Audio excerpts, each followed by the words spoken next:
A lot of this isn't going to make sense to you, and I'm sorry about that. I'm just going to start at the beginning, with the house.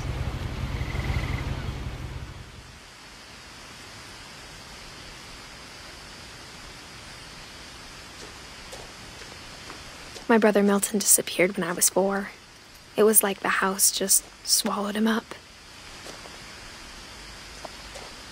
Someone had put up a chain link fence, but it looked like I wasn't the first person to hop it.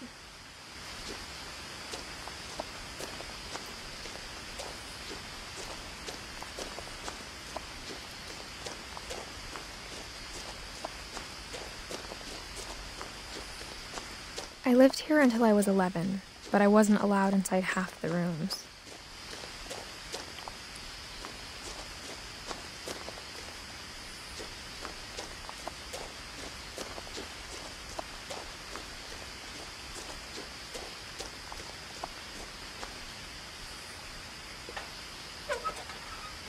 Inside the mailbox were bills from 7 years ago, marked urgent, open immediately.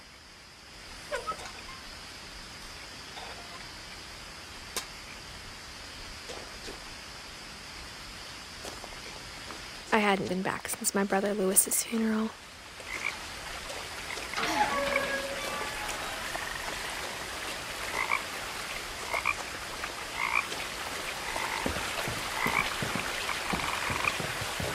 In her will, my mother left me a key, but didn't tell me what it unlocked. Maybe she thought I'd know, or she thought that the mystery would be enough to bring me back.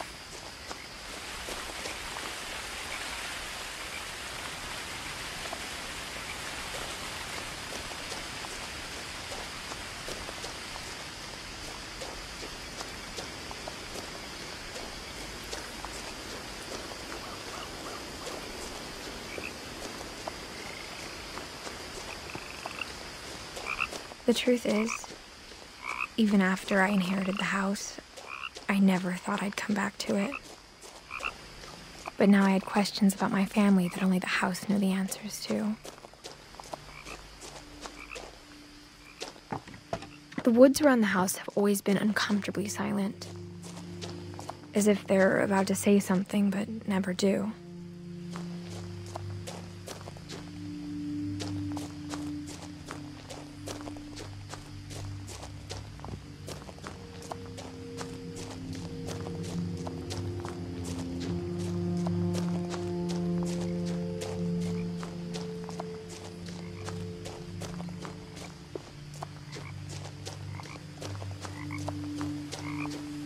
The house was exactly like I remembered it, the way I'd been dreaming about it.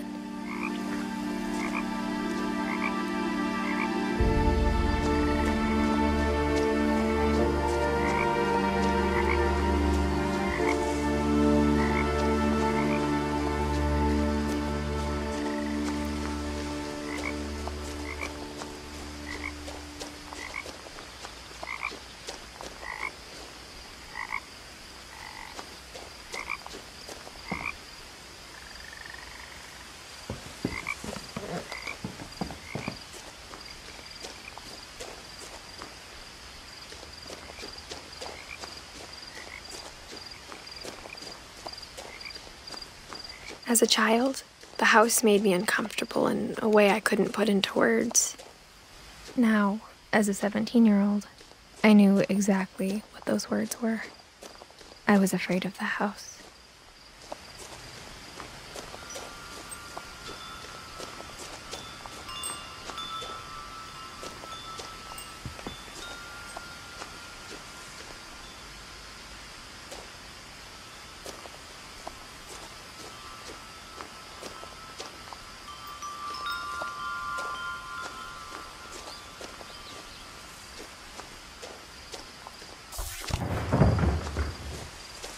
I heard something moving around in the garage.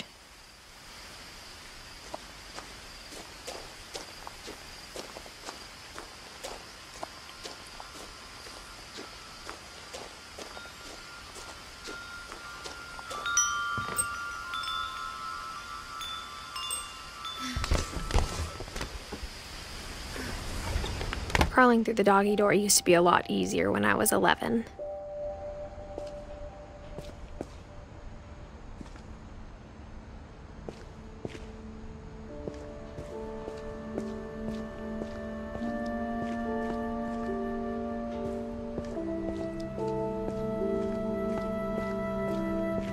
For the first time in years,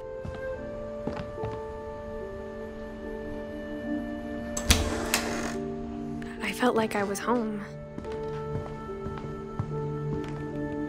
But instead of a family, there were just memories of one. Like how after Lewis started working at the cannery, we all got sick of eating salmon, except our cat, Molly. Or how only one restaurant would deliver to our house, so we had Chinese a lot.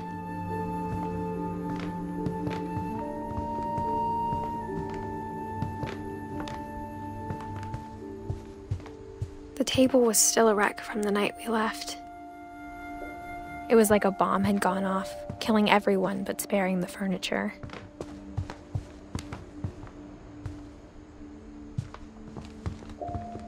My mom was the only one of us who could imagine Great-Grandma Edie living in a nursing home.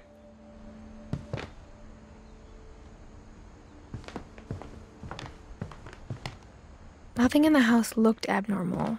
There was just too much of it, like a smile with too many teeth. Even the fireplace had a story. Edie told me the bricks came from the original house, after it sank.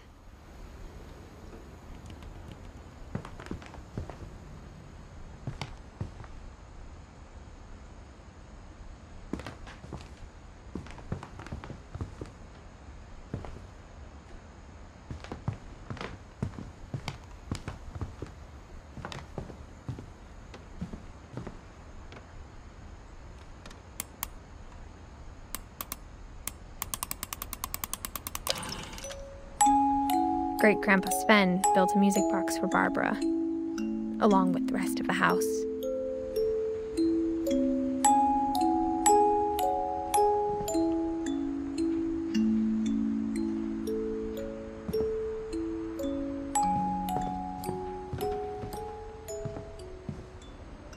My mom wasn't much of an optimist, but she never stopped believing that my brother Milton was alive.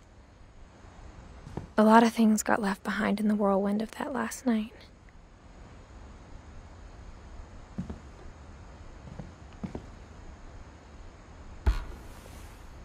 Edie told me once that every Finch who ever lived is buried somewhere in the library.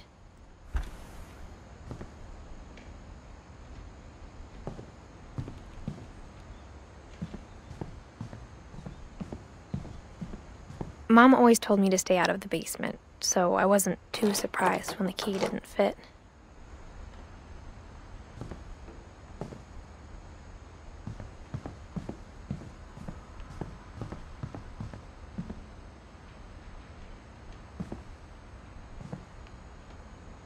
After Milton disappeared, Mom sealed up all the bedrooms.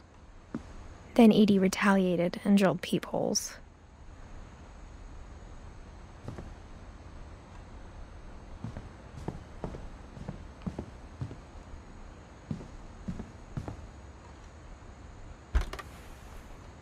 Molly always seemed like a girl I could imagine being friends with, if she hadn't died in 1947.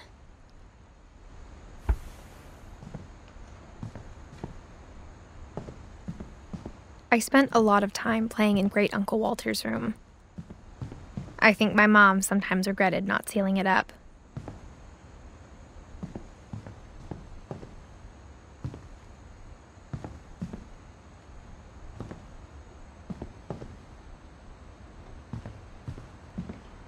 Lewis told me there were secret passages, but I never believed him.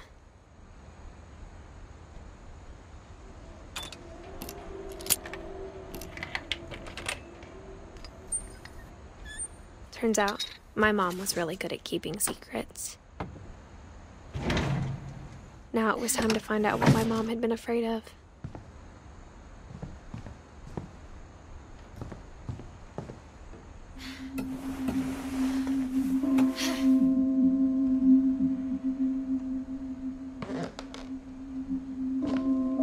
From the paintings on the wall, it was clear my brother Milton had been here before me.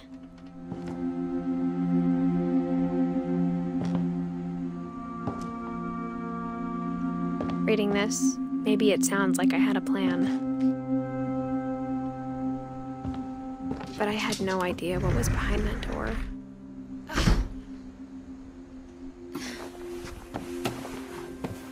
Just like I had no idea where all this was gonna lead. I grew up looking at Molly's room through the peephole.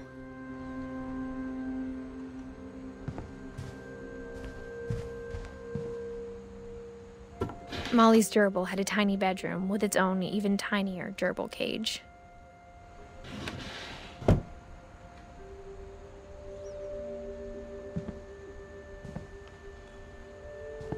Being inside for the first time, I felt like I'd stepped behind a painting.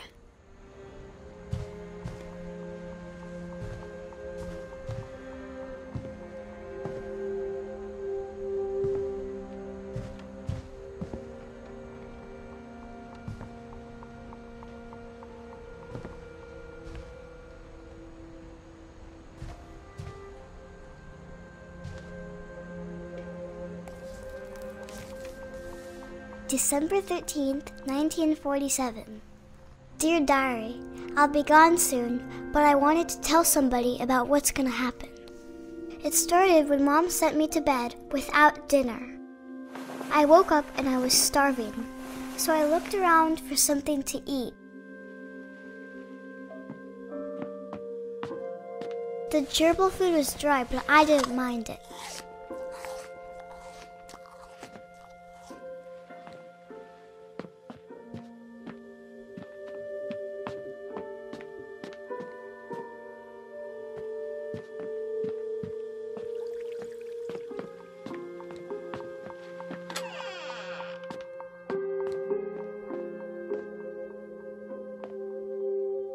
I kept eating and eating.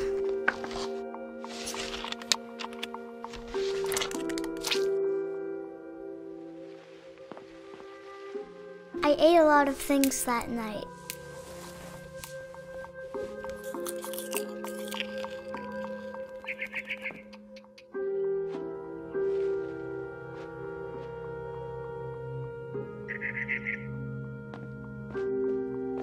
Then I heard chirping outside my window. It was a barn swallow going back to her nest. I reached out for her.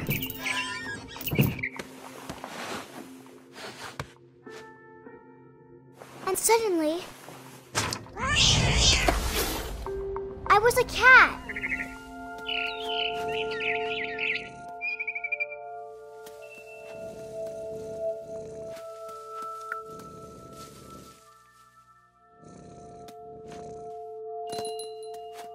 I tried to be quiet, but the bird was really scared.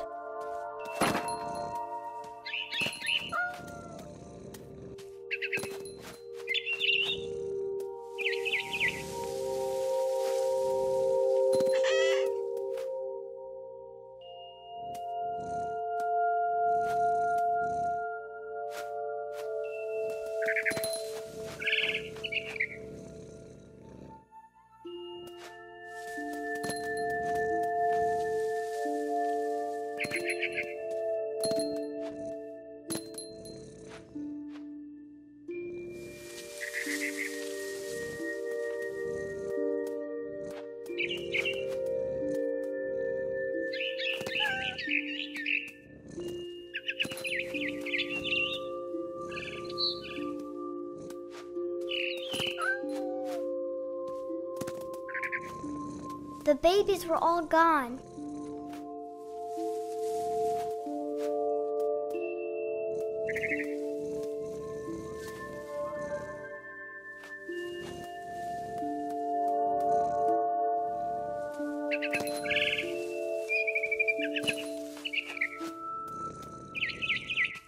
I jumped and I almost got her.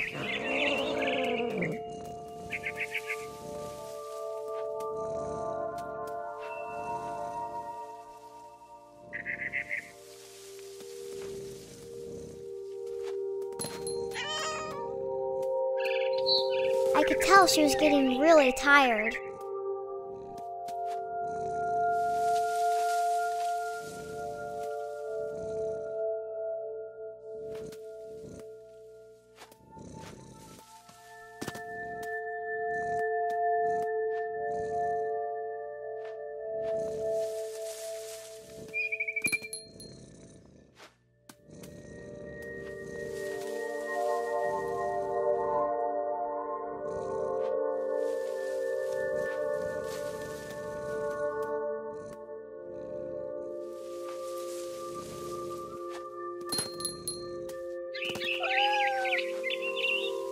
Now I was up in the big tree. I promised Dad I wouldn't climb it anymore. All I cared about was eating that mama bird.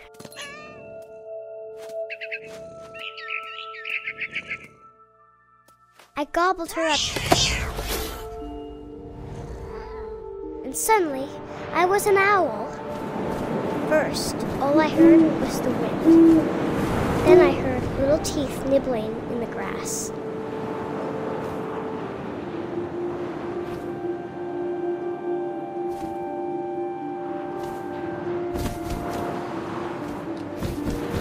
Rabbits.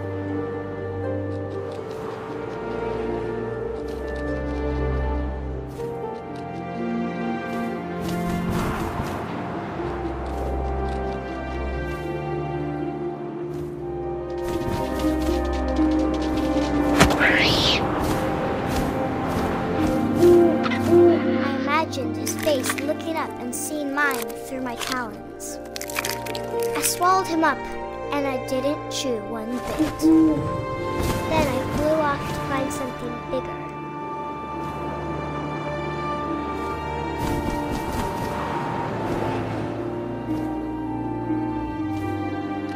A mama rabbit.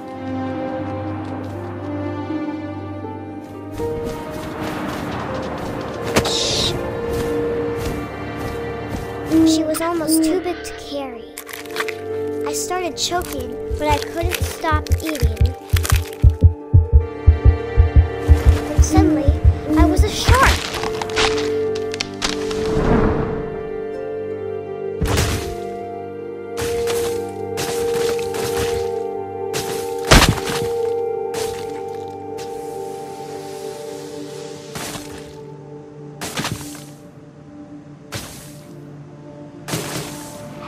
I rolled off a cliff and into the ocean.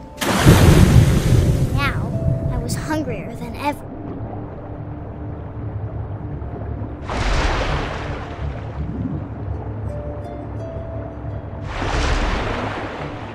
I wanted fat, juicy seals.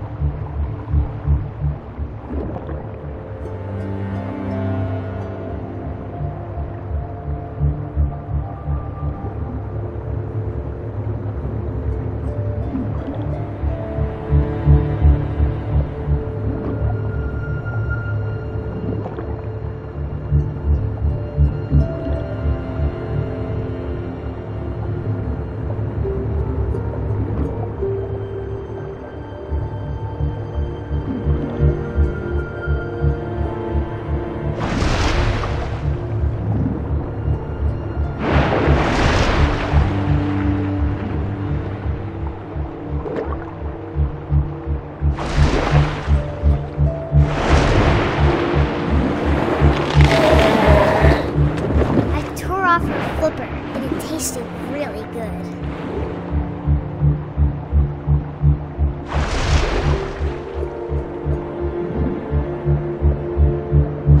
Grabbed on tight.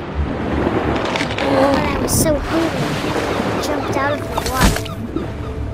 When I opened my eyes, everything had changed.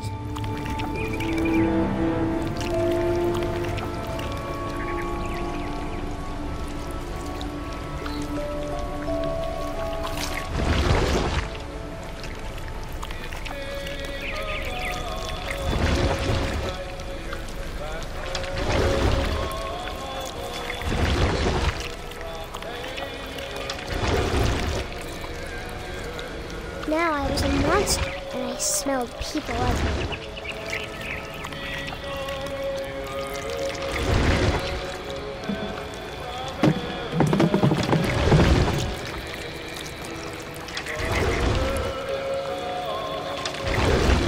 I was big, but I moved real quiet.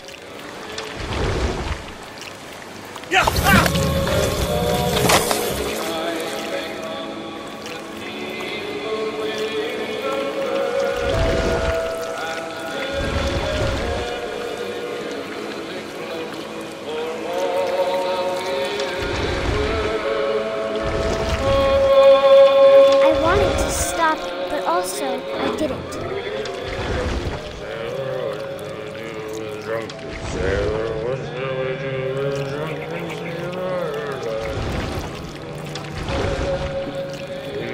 Belly was rusty razor, his belly was rusty razor, his belly was rusty razor.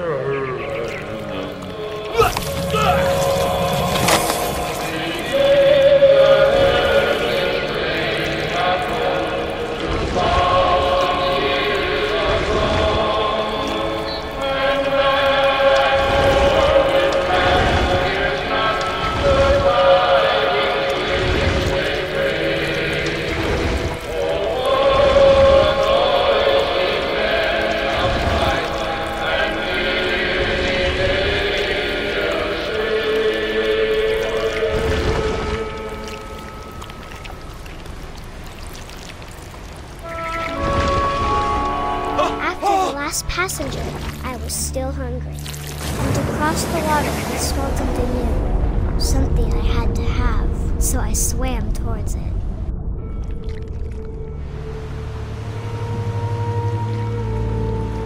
I slithered onto the sand, and the good smell went into an old pipe.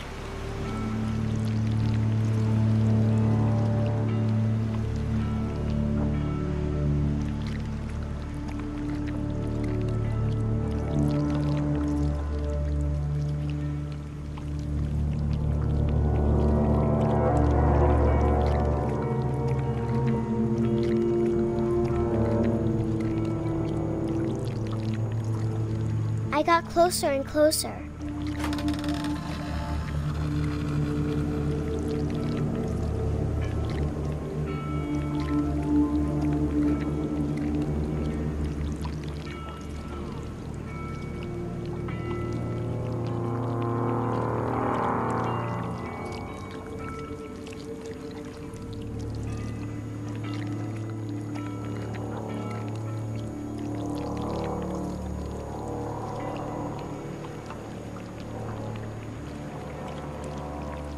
All my stomach started growling.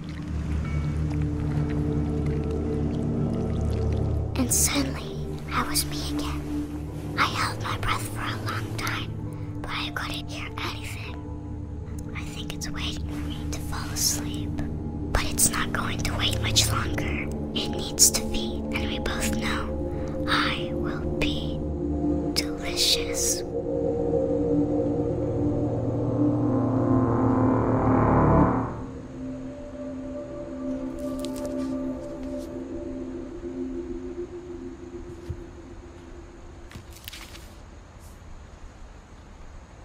I'm not sure if I believed all of that, but I'm sure Edie would have.